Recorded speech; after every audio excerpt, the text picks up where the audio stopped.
12th C, oscillations in the real world. 12th of October, damped oscillations. When an ideal spring mass system is set to oscillating, it will theoretically continue its simple harmonic motion indefinitely in the absence of any frictional effects. If we hang a real mass from a vertical physical spring in a laboratory and set it to oscillating, in a relatively short time, the amplitude of the oscillation is reduced to a slight bobbing that eventually stops. Resistance within the spring and the drag of the air on the mass produce forces that slow the motion of the oscillating mass. An oscillator that experiences such forces is called a damped harmonic oscillator. We can find such oscillators in everything from handbells to diving boards. The mathematical modeling of damping is somewhat complex, and the derivation of the applicable equations is beyond the scope of this textbook. However, we can consider some of the characteristics of damped oscillators. Damping in an oscillator that is modeled by an ideal spring occurs because of frictional drag from the medium. The magnitude of the frictional force is approximately proportional to the velocity of the system through the medium. This can be written in equation form as Fe equals negative beta Vx, where beta is a friction proportionality constant. The friction force opposes the restoring spring force on the system.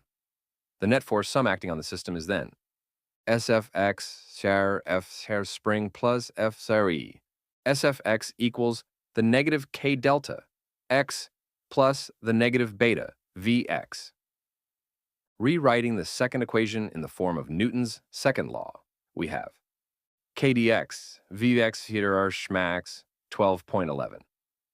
In equation 12.11, velocity, and thus the frictional damping force, is dependent on the system's displacement from equilibrium. Velocity is 0 at the maximum system displacement, and maximum when displacement is 0. When the system is initially released, the spring force accelerates the mass and there is little damping friction. But as system velocity increases, the damping force increases proportionately, so the mass does not accelerate as much as it otherwise would. A lower acceleration means that there is less speed to carry the system beyond the equilibrium point, against the increasing restoring force of the spring on the other side. The displacement at the far side of the oscillation is less than the initial displacement.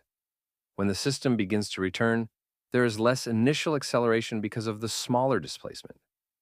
As velocity increases toward the middle of the oscillation, frictional force again reduces the net force, accelerating the mass. The net effect is that the amplitude for each half cycle is smaller than the one before it. Eventually, the motion completely stops. The medium surrounding the oscillator has a large effect on its behavior. Consider a mass hanging from a vertical spring suspended in a thick, viscous liquid, such as heavy motor oil or a gooey syrup. If the mass is displaced and released, it slowly moves back to its equilibrium position and no further. In fact, the system is not even an oscillator, since it cannot complete even a small fraction of a cycle before its motion is damped out. This motion is called an over-damped oscillation. If we gradually thin the liquid by adding an appropriate solvent, we will eventually be able to get the system to just barely overshoot the equilibrium point before it comes to a stop. One truncated cycle, if you will. When the oscillator and medium viscosity are matched so that the mass hardly overshoots the equilibrium point, then the system is critically damped. If we continue to thin the liquid medium, then the system behaves like a damped oscillator as described earlier in this subsection. 12th. 11th. Driven oscillations and resonance. Although all real vibrations are stopped by friction if left alone, they can be sustained by the application of an additional force to the system. This is known as driving the system. The force cannot be applied in a haphazard manner, however. To illustrate this, let us look at a child on a swing. A swing can be considered a simple pendulum. If you give the child a small push, the child would begin to move in damped harmonic motion and with a small amplitude. The child will probably want to be pushed faster. Changing tactics. If you push them 5 very rapid pushes in a short period of time, you note that the amplitude is still not very large and actually works against the swinging motion. The most correct way to push the swing so that you can increase the amplitude without overexerting yourself is using constructive harmonic motion with the child. You've learned from experience that giving a small push, when the swing is at its maximum height, amplitude, produces the desired effect. This works because you're applying a force at the frequency of the swing oscillator that is assisting the restoring force of the system. The frequency at which the force is most effective in increasing the swing amplitude is called the natural oscillation frequency F0. As you push in sync with the swing, your pushes are in phase with the swing's motion, and the result is a growing series of resonant pulses. If the added force exceeds the frictional damping forces and is in phase with the restoring force on the system, then the oscillator's amplitude will increase. When the oscillations increase in amplitude due to the force supplied at the natural frequency of the system, they are called driven oscillations. Driven oscillations can produce very large amplitude oscillations, a condition called resonance. Resonance sometimes has a good effect, such as the pure, resonating tone in a musical instrument, but sometimes it causes damage.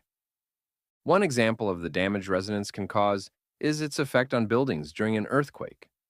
Earthquakes are low-frequency vibrations that travel through the earth. Tall buildings tend to suffer greater damage than shorter buildings because their natural frequencies are lower than those of smaller buildings. You can demonstrate this fact by clamping long and short rulers to a desktop and comparing their vibrations. The long ruler vibrates at a lower frequency than the shorter one does. The lower natural frequency of taller buildings is closer to the vibrational frequency of the ground during an earthquake, and resonant conditions are more easily induced, causing much greater damage.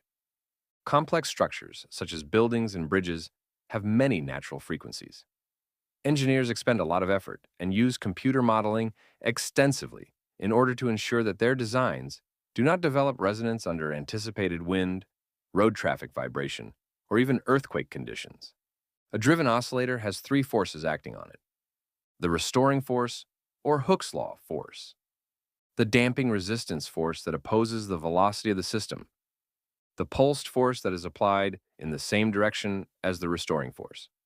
The applied force may occur as discrete pulses at intervals of t or t over 2 seconds, but many natural sources of driving forces vary sinusoidally with time.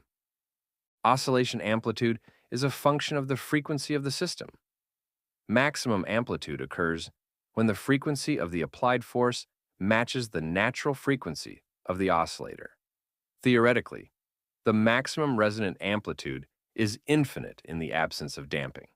However, in every real system, there is always some damping, so the maximum amplitude is limited by the damping effects on the system or by the catastrophic failure of the system.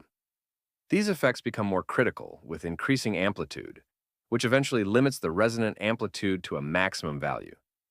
One well-known example of the catastrophic potential of uncontrolled oscillation is the collapse of the Tacoma Narrows Bridge near Tacoma, Washington. This suspension bridge, spanning a narrow section of Puget Sound, was often buffeted by strong winds blowing through the gorge. In the 4 short months it was open to traffic, the deck often swayed in the breeze and regularly experienced transverse wave motion along its length, making a drive across the bridge a roller coaster-like experience. On November 7, 1940, a 42 miles per hour wind blew through the Narrows. The aerodynamic design of the bridge, combined with its elastic structural design, caused the deck to twist into a severe aeroelastic flutter, a kind of self-created oscillation. Instead of a single wave undulating in transverse wave motions along its length, the bridge began to oscillate torsionally, twisting back and forth at a frequency of 0.2 hertz. After 45 minutes of this motion, critical bridge components, fatigued beyond their limits, failed, and the bridge's main span crumbled and collapsed into the water. The bridge was not destroyed by driven oscillations, which depend on the application of periodic external forces near the natural frequency of a system, i.e., simple resonance. Rather, the failure illustrates how poor design can lead to self-created conditions that can cause catastrophic failure with the application of a constant force. The collapse of the bridge had worldwide repercussions in bridge design, and suspension bridges are safer today because of this event. Learning from our mistakes is yet another example of Dominion science.